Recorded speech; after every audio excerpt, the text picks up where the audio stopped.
नमस्कार भाइयों और बहनों, स्वागत है आपका जंगली मेडिसिन में। आज हम जिस जड़ी बूटी की बात करने जा रहे हैं वो इतनी खूबसूरत है कि दूर से देखने पर किसी सजावटी पौधे जैसी लगती है।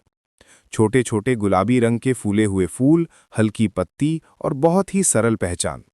लेकिन इसका औषधीय प्रभाव इतना शक्तिशाली है कि कई गांवों में इसे बुखार, सिरदर्द, नसों की कमजोरी, सूजन, घाव, पीलिया, त्वचा रोग और पाचन की गड़बड़ियों के लिए तुरंत काम में लिया जाता है।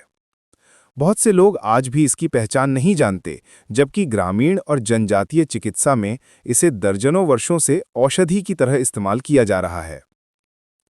आज हम इसकी पूरी पहचान, आयुर्वेदिक गुण, औषधीय उपयोग, मात्रा, सावधानियां और आधुनिक शोध के आधार पर इसके प्रभाव को विस्तार से जानेंगे। नाम मैं थोड़ी देर बाद बताऊंगा, पहले इसकी पहचान समझिए। यह पौधा खेतों, नालों के किनारे, चरागाहों और खाली जगहों पर स्वयं उगता है। लगभग 2 से 3 फुट ऊंचा होता है। इसके फूल छोटे छोटे गुलाबी रंग के फूले हुए गुच्छों की तरह दिखते हैं। पत्तियां हल्की हरी, सरल और किनारों से हल्की दांतेदार दिखाई देती हैं। तने नरम और ऊपर की तरफ गुलाबी रंग लिए हुए होते हैं।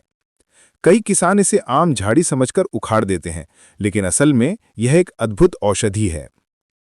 अब नाम जानिए। यह है केशूलिया, कसूलिया, कई जगह इसे पिंक नोड फ्लावर कहा जाता है। इसका वैज्ञानिक नाम केसूलिया एक्जिलेरिस है। संस्कृत में इसे कृष्ण पुष्पी, मेधहरिणी और कुछ जनजातीय ग्रंथों में मधुरिका वनस्पति के नाम से उल्लिखित किया गया है।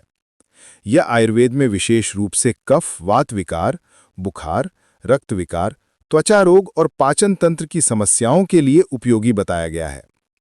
अब इसके गुणधर्म विस्तार से समझते हैं। इसका रस तिक्त और कषाय माना गया है। वीर्य उष्ण और विपाक कटु।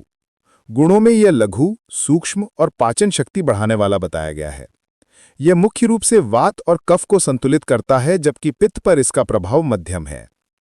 आयुर्वेदिक ग्रंथों में इसे ज्वरनाशक, शोथहर यानी सूजन कम करने वाला, पाचन सुधारण, रक्त शोधन, त्वचा विकार नाशक और मूत्र शुद्धि बढ़ाने वाली जड़ी बूटी बताया गया है। अब इसके चमत्कारिक औषधीय लाभ विस्तार से समझते हैं। सबसे पहला लाभ बुखार और शरीर की गर्मी में।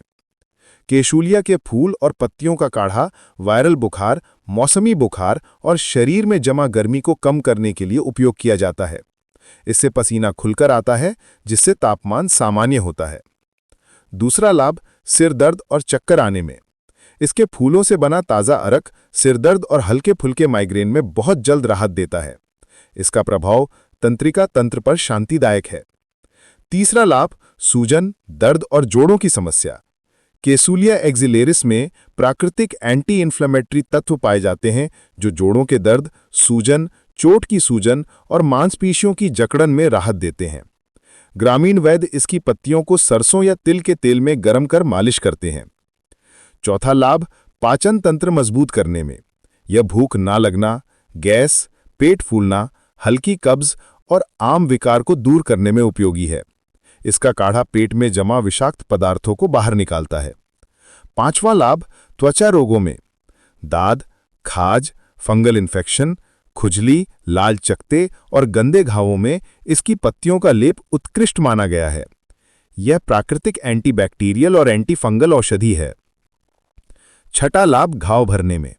इसकी पत्तियों को हल्का पीसकर लगाने से कटे फटे घाव जल्दी भरते हैं, खून रुकता है और संक्रमण नहीं फैलता। सातवां लाभ किडनी और मूत्र की समस्या। इस पौधे के फूलों का हल्का काढ़ा मूत्र साफ करता है और यूरिन में जलन या रुकावट को कम करता है। आधुनिक शोध बताते हैं कि इस पौधे में फ्लेवोनॉइड्स, एल्केलॉइड्स, वाष्पशील तेल और एंटीऑक्सीडेंट पाए जाते हैं। इन गुणों के कारण यह शरीर की सूजन कम करता है, इम्यूनिटी बढ़ाता है और रक्त की सफाई में भी मदद करता है। अब उपयोग की विधि और मात्रा समझते हैं। बुखार में 5 से 7 पत्तियों या फूलों का काढ़ा दिन में 2 बार लें। पाचन में 1 से 2 ग्राम सूखे फूल का चूर्ण गुनगुने पानी के साथ। घाव में पत्तों का ताज़ा लेप लगाएं। दर्द सूजन में तेल में पकाकर हल्का गरम लेप करें। त्वचा रोगों में पत्तियों की चटनी प्रभावित स्थान पर लगाएं। अब सावधानियां। गर्भवती और स्तनपान कराने वाली महिलाएं इसका सेवन चिकित्सक से पूछकर करें। बहुत अधिक मात्रा में लेने से पेट में जलन या ढीलापन हो सकता है। कच्चे फल खाने योग्य नहीं है। बहुत संवेदनशील त्वचा पर हल्की जलन हो सकती है, पहले पैच टेस्ट करें। अब आपकी बारी। आप अपने इलाके में इस पौधे को किस नाम से जानते हैं और इसका क्या उपयोग करते हैं? कमेंट में जरूर बताएं ताकि बाकी लोग भी इसका लाभ उठा सकें।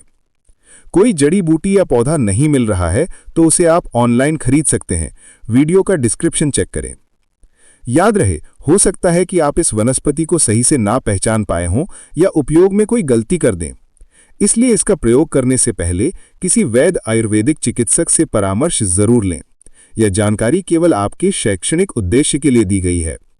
उम्मीद करता हूं आज की जानकारी आपके लिए लाभकारी रही होगी। फिर मिलते हैं एक नई जानकारी के साथ नई वीडियो में। तब तक के लिए नमस्कार। जय आयुर्वेद।